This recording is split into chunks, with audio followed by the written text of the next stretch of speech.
Shalom semua jemaat Tuhan yang dikasihi Tuhan kita Yesus Kristus. Bersyukur atas pemeliharaan Allah sepanjang minggu ini, sehingga hari ini kita masih boleh beribadah bersama-sama melalui online. Dan kita bersyukur kalau hari ini kita masih boleh mendengar firman Tuhan.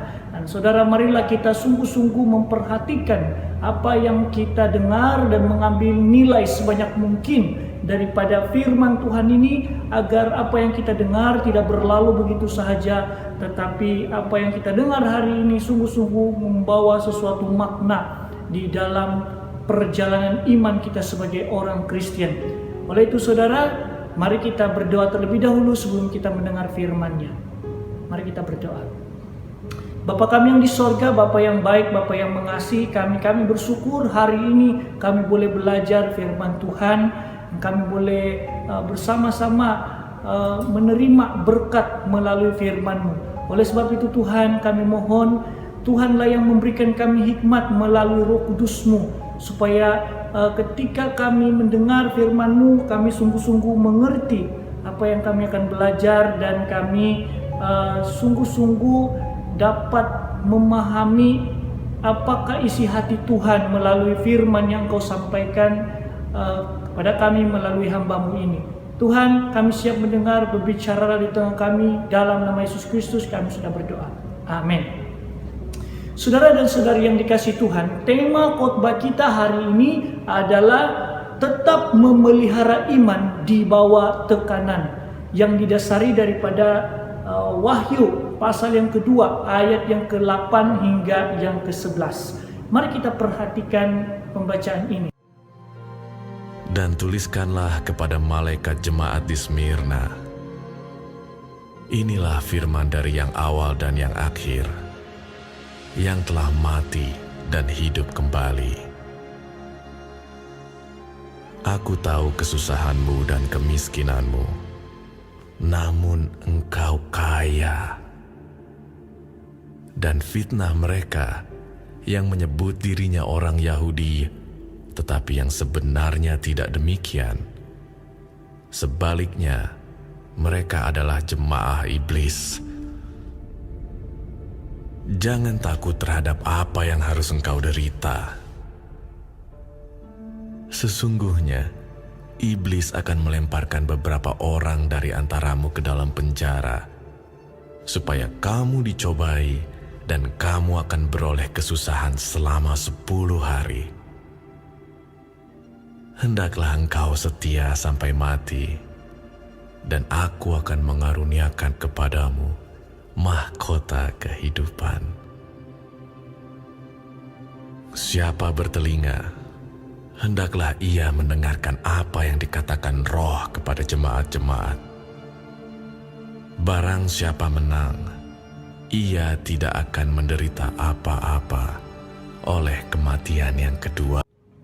Saudara, saya percaya bahwa setiap kita pasti telah akan dan pernah mengalami tekanan-tekanan di dalam hidup kita masing-masing. Pertanyaannya adalah, ketika kita mengalami tekanan-tekanan hidup, apakah yang kita perbuat? Ada banyak orang Kristen yang merasa kalah, putus asa, dan menyerah kalah saat-saat mereka mengalami suatu tekanan hidup. Tetapi saudara, sikap ini bukanlah yang Tuhan inginkan. Nah, jadi Tuhan hendak mengajar kita sesuatu di dalam firman-Nya hari ini menerusi jemaat di Smyrna. Nah, jadi saudara, sedikit latar belakang tentang jemaat Smyrna. Jadi jemaat ini saudara merupakan suatu contoh yang sangat baik. Kita dapat pelajari di mana mereka ini sangat-sangat memelihara iman mereka, walaupun mereka berada di dalam suatu tekanan yang berat. Jadi nama Smyrna ini berarti pahit dan terkait dengan mur, yaitu damar yang harum baunya dan rasa pahit. Nah, jadi Smyrna ini menjadi pusat penyembahan kepada kaisar. Dan hal ini adalah sebuah kewajiban dengan ancaman bahwa jika warga Roma tidak menyembah kaisar itu sebagai Tuhan, maka mereka akan dihukum mati. Tetapi kebanyakannya orang Kristen menolak hal ini. Kenapa? Karena mereka hanya menyembah Allah yang sejati, bukan manusia. Nah, saudara, dua pernyataan yang kita akan pelajari hari ini, yang kita akan renungkan bersama ini, akan dapat menolong kita untuk tetap memelihara iman kita ketika di bawah tekanan hidup.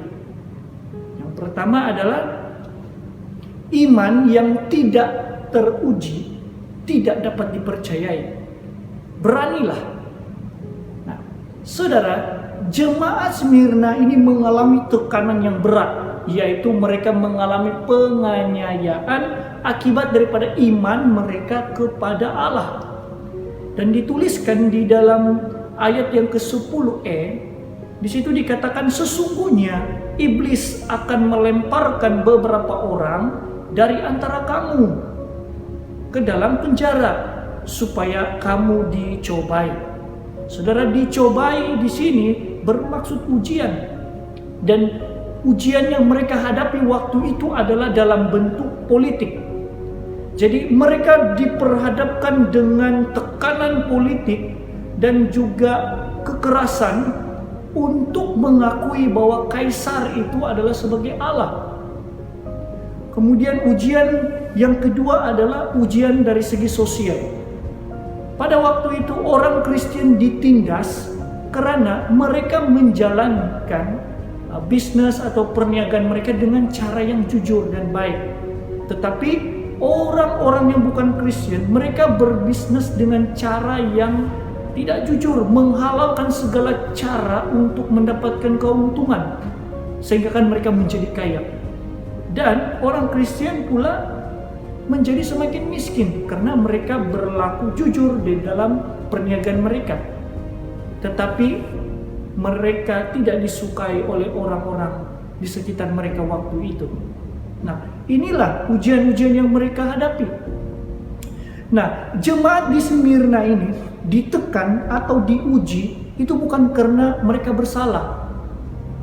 Mereka dikatakan bahwa setia melakukan apa yang benar dan mengikut Yesus untuk kerajaan Allah. Tetapi saudara, apa yang mereka hadapi ini adalah tujuan iblis menjatuhkan orang-orang Kristen. Tetapi apa yang menariknya saudara di dalam bahagian ini adalah Yesus mendorong supaya orang-orang yang ada di sana waktu itu supaya menjadi berani menghadapi apapun ujian atau cabaran yang mereka hadapi. Nah, sebab itu saudara, hari ini apapun ujian atau cabaran-cabaran yang Anda sedang hadapi di tengah krisis dunia, jangan takut. Kita tidak boleh takut, tetapi jadilah berani untuk menghadapi ujian atau cabaran-cabaran hidup itu. Mengapa kita tidak boleh takut? Karena kita tidak berjalan bersendirian. Kita punya Tuhan Yesus di dalam kehidupan kita yang akan bersama-sama dengan kita untuk menjalani kehidupan yang penuh dengan cabaran. Dan Dia berjanji bahwa Dia tidak akan pernah meninggalkan kita. Saudara, Anda harus sadar bahwa di dalam perjalanan iman Kristen, iman kita ini harus mengalami ujian. Oleh sebab itu jangan mempersalahkan atau mempersoalkan atau terkejut tiba-tiba ketika kita menghadapi atau mengalami suatu ujian yang besar di dalam hidup kita. Walaupun kita sudah hidup benar di hadapan Tuhan, tetapi saudara, itu tidak membuatkan kita ini terhindar daripada ujian-ujian atau cabaran-cabaran di dalam hidup kita. Sebaliknya, ujian-ujian atau cabaran-cabaran hidup itu adalah sebahagian daripada kasih karunia. Nah, untuk apa saudara? Supaya iman kita ini betul-betul dapat dipercayai. Iman yang tidak teruji itu tidak dapat dipercayai. Sama seperti saudara, suatu produk kosmetik. Produk kosmetik itu tidak dapat dipercayai dijual di pasaran sebelum dia melalui tes atau sebelum dia melalui ujian-ujian. Jadi saudara, Ada ramai orang Kristen yang mengakui bahwa dia adalah orang Kristen. Tetapi ketika berhadapan dengan cabaran-cabaran hidup, maka mereka menjadi orang yang tidak beriman. Apakah imannya dapat dipercayai? Ketika engkau berkata bahwa engkau mengasihi Tuhan, apakah engkau sungguh-sungguh mengasihi orang-orang di sekelilingmu? Ketika engkau berkata bahwa aku percaya Dia adalah Tuhan, tapi ketika engkau berhadapan dengan suatu masalah yang besar, apakah engkau sungguh-sungguh percaya bahwa Dia lebih besar daripada masalah hidupmu? Saudara, ketika engkau berkata beriman, engkau sungguh-sungguh perlu dan harus membuktikannya dalam perbuatan yang nyata.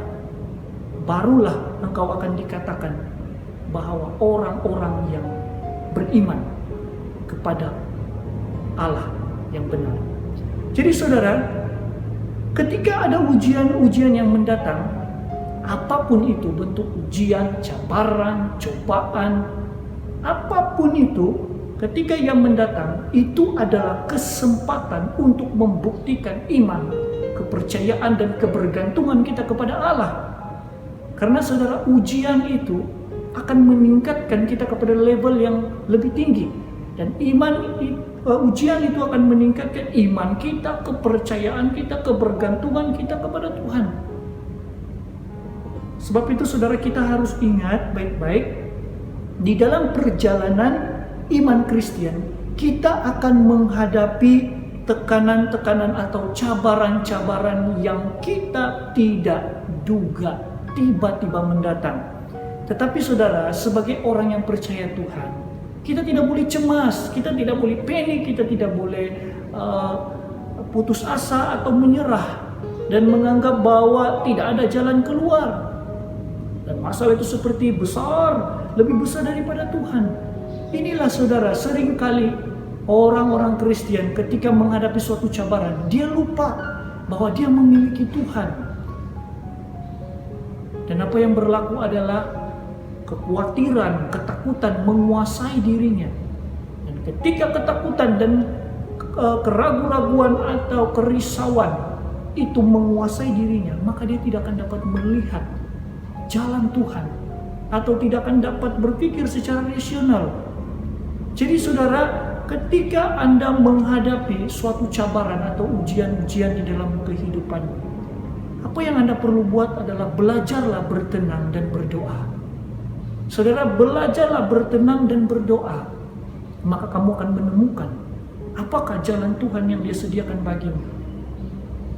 Tetapi jika Anda mengizinkan kekhawatiran terlebih dahulu menguasaimu daripada percayamu kepada Tuhan, maka apa yang berlaku, Anda akan menjadi orang yang stres di dalam tekanan, dan Anda boleh saja kehilangan iman ketika Anda mengalami tekanan-tekanan hidup. Sebab itu saudara, jangan sampai ketika kamu menghadapi ujian-ujian atau cabaran-cabaran, masalah-masalah dalam hidupmu, engkau menjadi orang yang kehilangan iman. Jadi saudara, beranilah menghadapi ujian-ujian hidup itu. Jangan melarikan diri. Berani, karena ujian-ujian ini adalah bertujuan untuk membuatkan kita semakin teguh di dalam Tuhan. Jadi iman yang tidak teruji itu tidak dapat dipercayai. Jadi pertanyaannya adalah, apakah iman saudara itu telah teruji? Jika imanmu belum pernah atau tidak pernah teruji, maka kemungkinan apakah iman saudara itu dapat dipercayai? Apakah engkau sungguh-sungguh beriman kepada Allah, atau engkau hanya beriman kepada dirimu sendiri, bahwa engkau mampu melakukan segala sesuatu tanpa bergantung kepada Tuhan? Hati-hati saudara, sebab itu iman kita perlu mengalami ujian, supaya untuk melihat apakah iman kita ini dapat dipercaya atau tidak. Sangat-sangat saudara malang jika kita mengikut Yesus, kita katakan kita beriman, tetapi ternyata kita tidak pernah beriman kepada Dia. Saat-saat ada ujian datang di dalam hidup kita atau tekanan-tekanan, penganiayaan, kita melarikan diri dan meninggalkan Dia. Apakah itu iman yang dapat dipercayai? Sebab itu saudara, Tuhan mengizinkan ujian-ujian itu berlaku di dalam hidup kita supaya kita dapat mengukur atau supaya kita dapat melihat apakah iman kita ini dapat dipercaya atau tidak. Oleh sebab itu saudara, marilah jadi berani ketika ada hal-hal yang buruk mendatang di dalam hidupmu.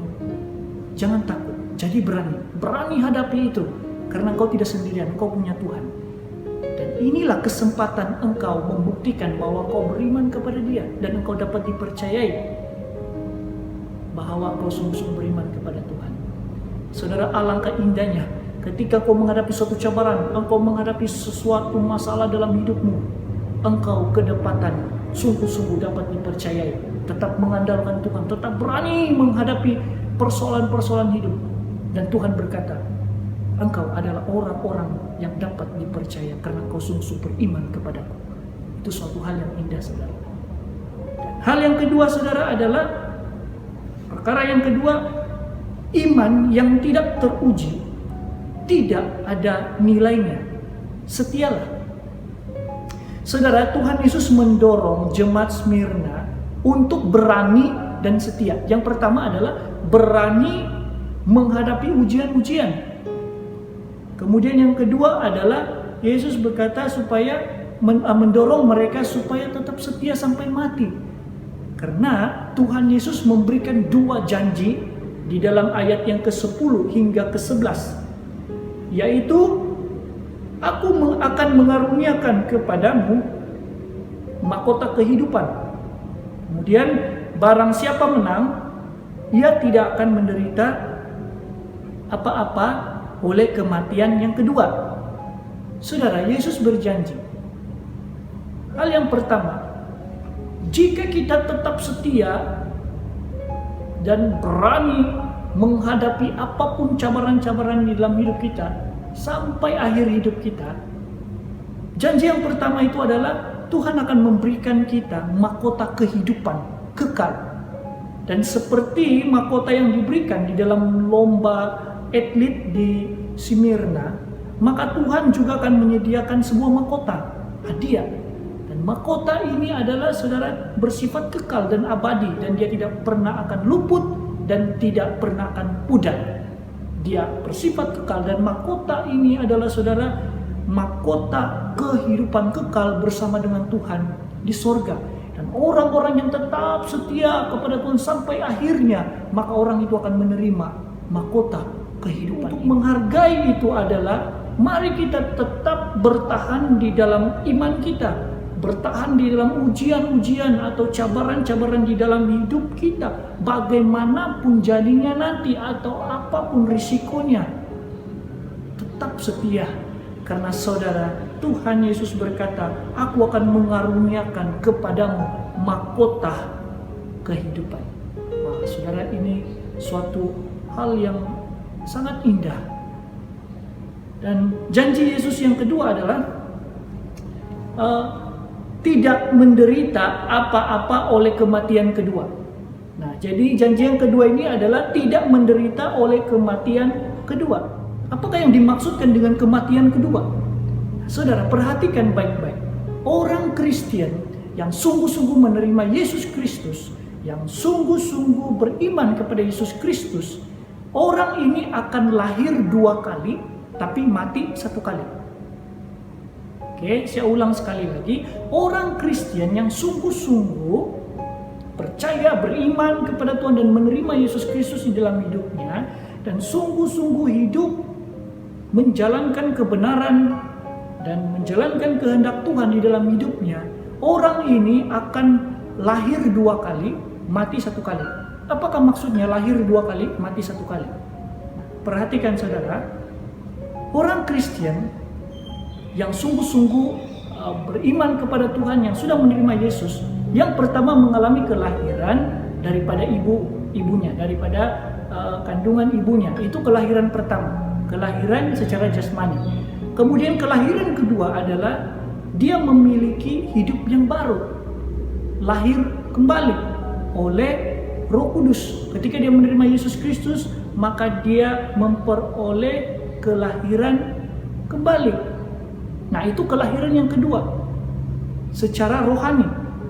Kemudian dia hanya mengalami kematian satu kali. Maksudnya apa? Dia hanya mengalami kematian secara tubuh jasmani satu kali saja. Tetapi ketika dia mati, dia bangkit, dia bersama dengan Tuhan di surga selama-lamanya. Tetapi orang yang tidak percaya Tuhan, orang yang belum menerima Yesus Kristus, dan orang yang tidak sungguh-sungguh beriman kepada Tuhan, mereka ini lahir satu kali, mati dua kali. Nah, sekali lagi saya ulang, orang yang belum menerima Yesus Kristus, yang tidak sungguh-sungguh beriman kepada Yesus Kristus, mereka ini lahir satu kali, mati dua kali. Maksudnya adalah mereka hanya lahir sekali daripada kandungan ibu, tetapi mereka mati dua kali. Maksudnya kematian yang pertama, kematian tubuh jasmani, manakala kematian yang kedua adalah kematian rohani secara roh, yaitu mereka akan menderita selama-lamanya di neraka. Sebab itu saudara, Yesus berjanji, jika kamu setia, maka kamu tidak akan mengalami kematian yang kedua. Nah, inilah yang Yesus janjikan kepada orang-orang di Smyrna waktu itu, jemaat, sehingga kan jemaat ini sungguh-sungguh mengimani apa yang Yesus janjikan, sehingga kan mereka dikatakan tetap setia. Walaupun ketakutan itu ada di sekeliling mereka, tetapi itu tidak membuatkan iman mereka pudar di sepanjang zaman pada waktu itu. Tetapi mereka tetap bersemangat mengikuti Tuhan walaupun ditekan atau diuji dengan hal-hal yang berat di dalam kehidupan mereka. Dan saudara, apa yang menariknya, tekanan-tekanan yang mereka alami itu sebenarnya tidak diangkat daripada hidup mereka. Itu terus berlanjutan di dalam kehidupan mereka. Tetapi yang hebatnya saudara adalah mereka tidak pernah pudar semangatnya di sepanjang zaman pada waktu itu. Tetapi mereka tetap bersemangat, setia mengikuti Tuhan sampai akhir hidup mereka.